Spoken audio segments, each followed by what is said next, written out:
Hello, my name is Chris Ikpekurede. I'm an engineer, an author, and publisher of a number of books, and I'm an elder in the Church of Christ. Welcome to my YouTube channel. You know what? Today I want you to watch a couple of sounds and sights of Sodom and Gomorrah. I just returned from church where I spent time praying for our country, Nigeria. Now, when you are done watching these sights and sounds of Sodom and Gomorrah, I want you to do something. Get down on your knees. Pray for this country. This country, Nigeria, needs tons and tons of prayers. And please do share this video, just because I am eliciting prayers for this country. Nigeria must not become another Sodom and Gomorrah. Now, I'm going to come your way before next Saturday, the day of the gubernatorial and House of Assembly elections, because I have something to say that I think we need to think about and do something about. Thank you, and please, once again, do share this video, like it, and by all means, subscribe to my channel. Thank you. God bless you. They just announced the Nigerian president, and nobody is happy in Nigeria. There's no shouting of joy. Nobody is celebrating. Everybody is just sad and angry. Some people are complaining that they have been raped, that have been forced. Bro, that's not my business, first of all. The one way they paid me pass, be say, when I see the new president of Nigeria, I begin to love the president of Cameroon. I begin to fall in love. When I look at the president of Nigeria, oh, I am tempted and pushed to shout, Popo, je t'aime, papa, je t'aime, père. Bro, for many years, Nigerians have been mocking Cameroonians that were being ruled by ancients of days. Tell people to turn around, and be ruled by the Rock of Ages.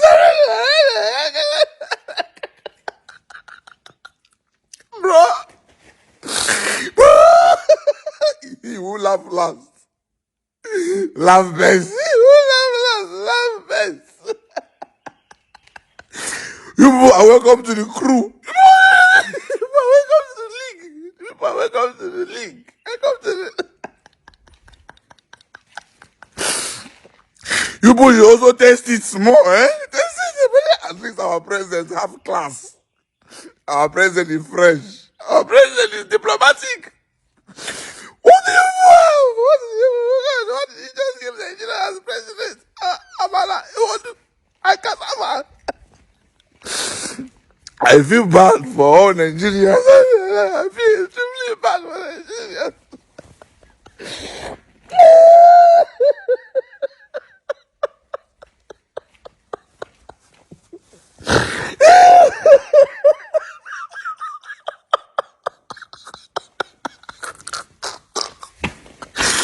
You are mocking Cameroon, say we get old president, and then end up by use ancestors.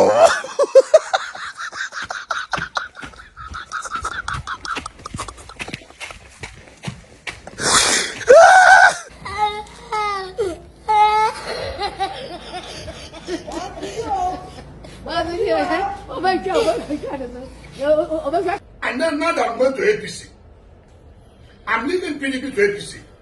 See the reasons why I'm leaving PDP to join you. Tell me, are you willing to do all these things that PDP didn't do for me? What I mean for me, for my people, are you willing to do them?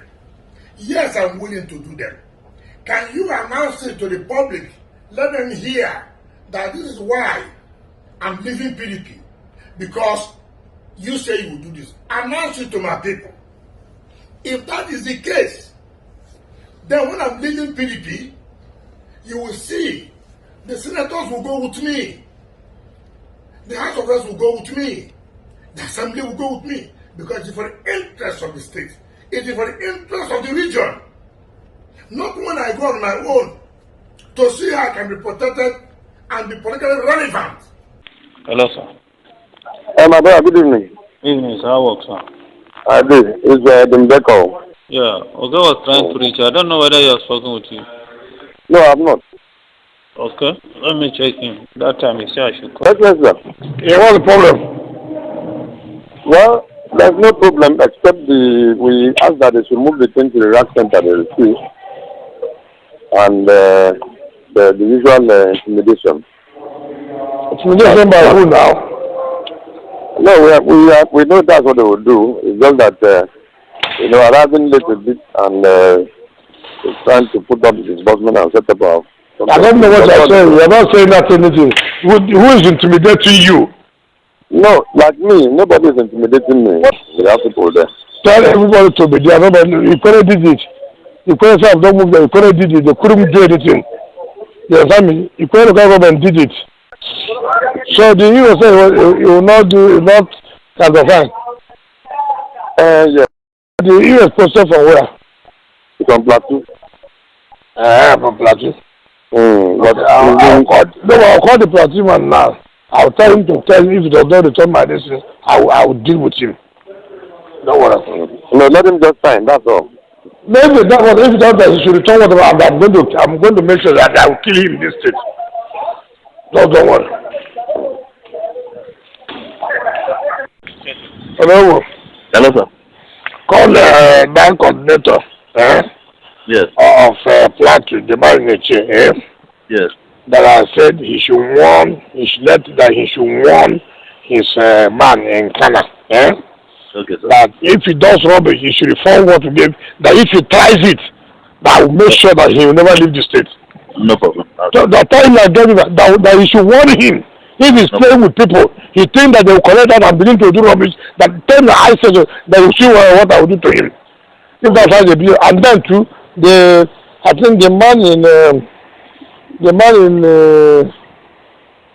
Ikwere, I think it's also Plateau. I think it's also Plateau. So find out and tell them that if I call the three coordinators that I say they should tell their people, if they want to joke with me, it's not me. I will kill them in this way.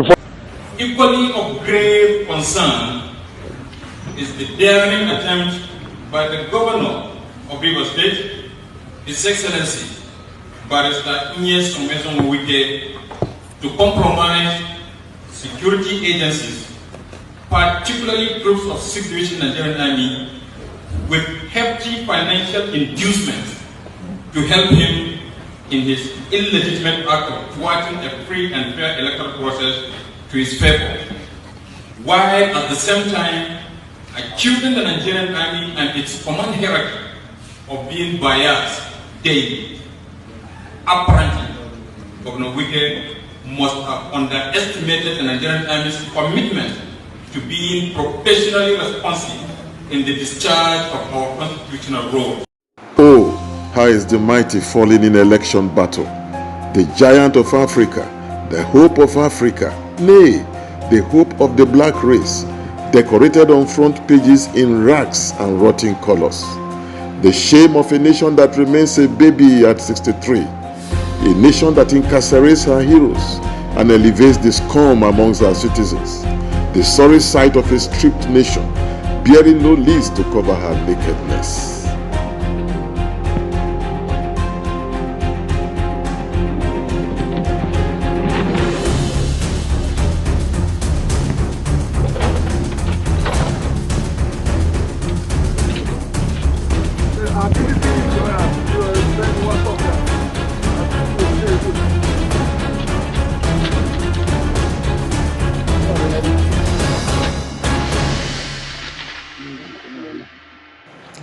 Here in Sodom and Gomorrah, you can do anything, and get away with it, as long as you are some top shot in government.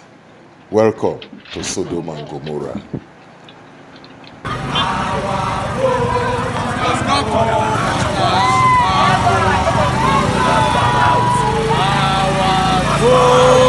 Moscato must count.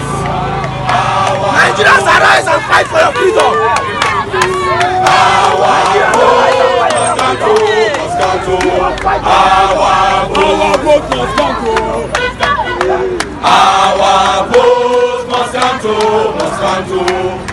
I voted for Peter Obi, but I did not jump any queue for Peter Obi.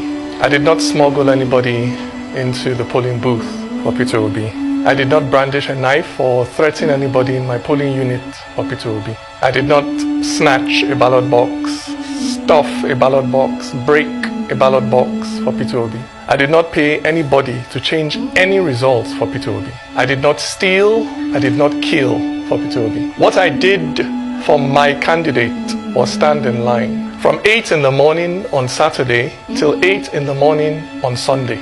And when the sun got too hot and I thought of going back home, I remembered, shot to death on the train to Kaduna, and I stayed. And when the heavens opened and poured down rain, and I thought of running away to find safety, I remembered, stuck at home for months because of ASU strike, and I stayed. Through my hunger, through my thirst, through my worry whether the children I left at home were fine, I stayed. Because what I wanted to give my candidate, what I ended up putting in that ballot box was not a piece of paper.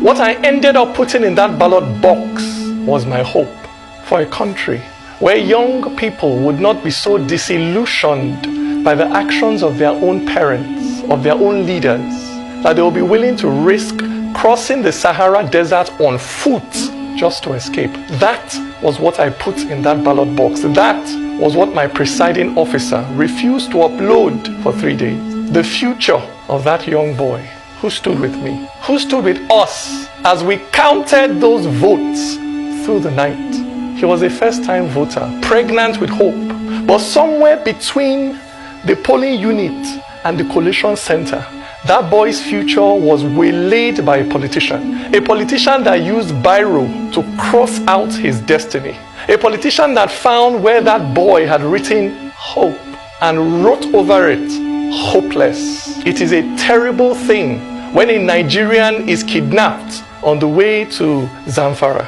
or Makodi or Enugu, but it is infinitely worse when Nigeria herself is kidnapped on the way to the collation center. I tell you, my brother, my sister, it is not Nigeria that has her foot on your neck. It is not the Fulani or the Igbo, the Christian or the Muslim that has their finger wrapped around your neck and are now squeezing the civic life out of you.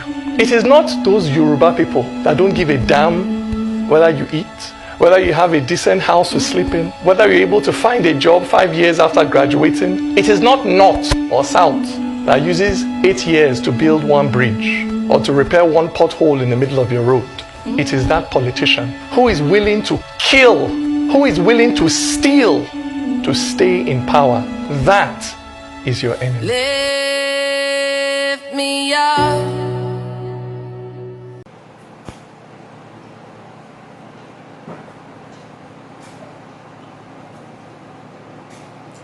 Hey, fellow compatriot, this struggle must continue in Sodom and Gomorrah. It must.